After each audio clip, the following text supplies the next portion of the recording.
বিমান বাংলাদেশ এয়ারলাইন্সের একটি ফ্লাইট 4 শতাধিক যাত্রী নিয়ে ঢাকা থেকে কাতারে যাচ্ছিল। সবকিছু পরীক্ষা নিরীক্ষা শেষে মাঝ আকাশে উড়ালো দিয়েছিল বিমানটি।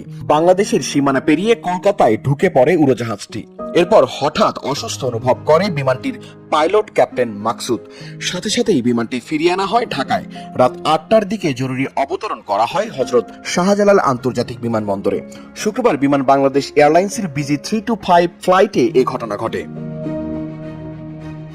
বিমানবন্দরের নির্বাহী পরিচালক মোহাম্মদ কামরুল ইসলাম এর সত্যতা নিশ্চিত করে জানিয়েছেন, বিমান বাংলাদেশ এয়ারলাইন্সের ফ্লাইট BG325 বোয়িং 777 মডেলের উড়োজাহাজ নিয়ে কাতারের দোহারের উদ্দেশ্যে রওনা হয়। এতে যাত্রী ছিল 419 জন।